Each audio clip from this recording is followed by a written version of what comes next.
Welcome back, ladies and gentlemen. Let's get my next guest out as Tina McIntyre in Coronation Street. She is without doubt the hottest hot pot in The Rover's Return. It's the lovely Michelle Keegan, ladies and gentlemen. Of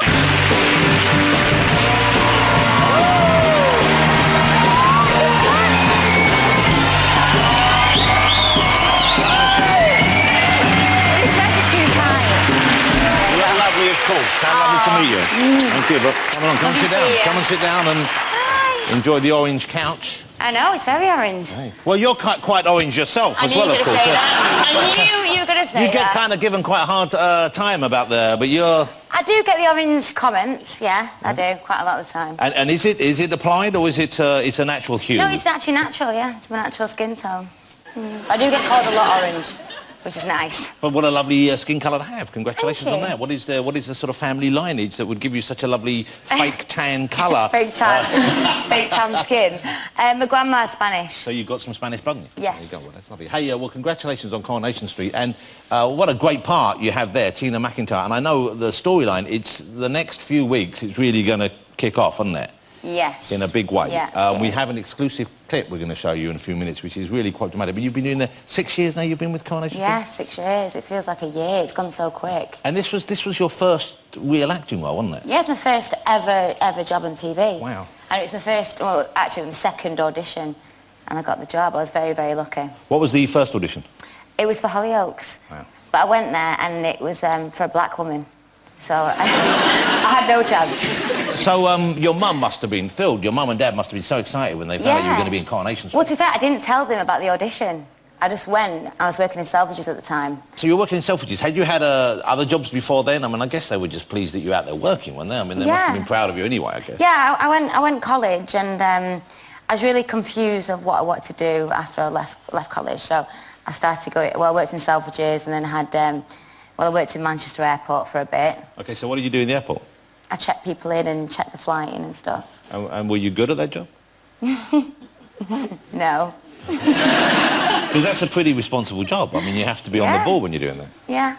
I got disciplinary for falling asleep in the toilet. You fell asleep in the toilet? Yeah, well, only in the night shifts. It wasn't that bad. It was like it was a long shift. Okay, did you have a blanket with you? Yeah, I've got a comfort blanket called the Sniff, right? It doesn't sound very good, but it is. And I got it out once on the check-in desk when the flight was getting checked in, and the boss came out and saw me like that with a comfort blanket, and I got disciplinary for it. So you're checking people into a flight while you're sniffing on a blanket? In between, so like, right, oh, well, that's fine. Get a quick fix, and then the next person came. What does the blanket smell of?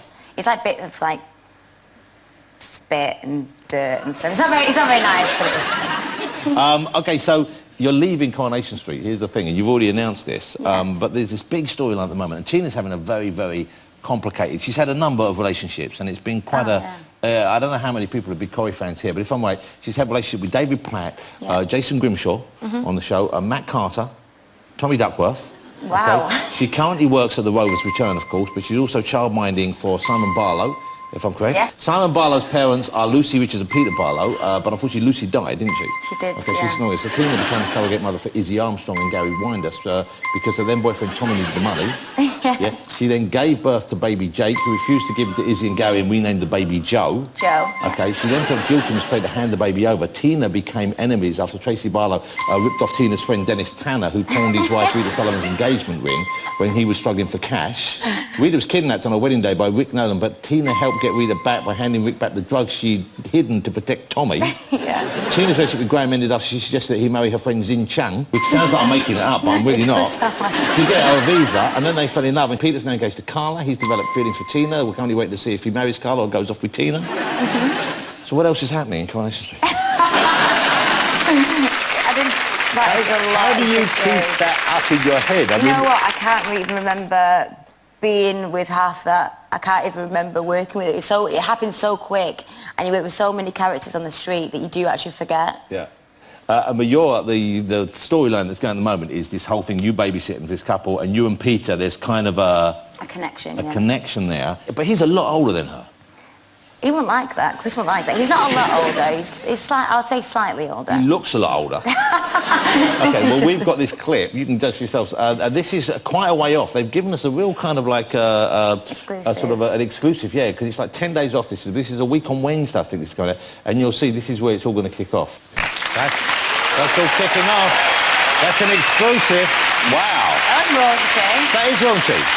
Had you seen that before, that clip? No, that's the first time I saw it. Is it weird watching yourself doing that kind of a scene? Yeah. I felt my toes are doing this right then, like that. Let me ask you about your relationship with Mr. Mark Wright. Are you familiar with this, ladies and gentlemen? Yes, of course you are. Here he is. Now, I'm warning you now, this is quite a... it's quite an alarming image. This is Mark Wright. He has a calendar out, your young man. He has got a calendar. OK, yeah. He's a fine figure of a young person. There you go. There's Mark's calendar. OK. So this is Mark. So you've seen all these pictures. Yes. Not that you would need the pictures, of course, because this presumably is what he lounges around like at home. But you guys, it's quite a public romance in a way, isn't it? I mean, everyone knows you're involved in it, and you've been linked for a while, and you're engaged, aren't you? Yes. Yeah. Well, congratulations. Thank you. Yeah. Thank you. Do you have a favourite month for Mark? No. Let me have a look through him. I'll pick one. OK. That one is not. He's got see-through pants on there. It went a bit wet. You don't like the see-through pants? No. Just generally? I like February. OK, does he show you these pictures beforehand? Yes. OK, so you approve them? I like, and I'll show you which one I like. OK. Odie, what about that one from last year's one? Did you see that one, Michelle? Oh! I have not seen that one. OK, if you're surprised, how do you think the rest of us feel? I have not seen that one. That was not my favourite month, That was from last year, though. Was it? Yeah. Well, wasn't. What about that one? Do you remember that one? We haven't made these up. Who posed for these?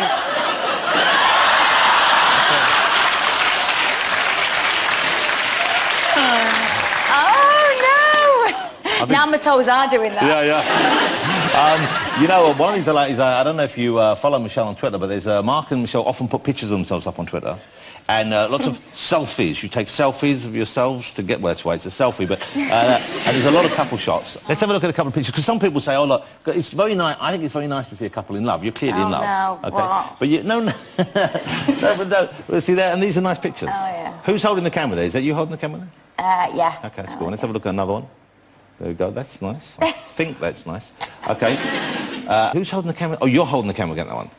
Yeah. Yeah. OK. And then the next one here we have... Now, who's holding the camera in that one? That's like you've got a stalker. But there's an intruder. There's an intruder with a camera on a kind of a helmet. That's like a call. And there you are. And that, I'll be honest with you, that's a lovely picture, but wouldn't you be annoyed if you were sitting next to a couple like that on the plane? You think, oh, stop it, will you? You're making the rest of us feel bad. But it's very sweet. There's my sniff!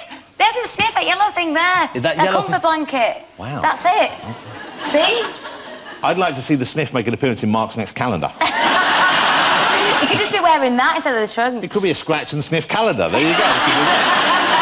OK, well, it was a pleasure spending some time with you. You're a charming young woman and a talented actress, and I wish you only the best. Michelle Keegan, ladies and gentlemen. And good luck with the show. I'm sure it'll be great. OK. It's a great storyline. Don't go away after the break. I'll be going on Mr. Simon Pegg. Dame Edna Everage will be here. And we've got live music from the fabulous Barlow. So see you in a couple of minutes.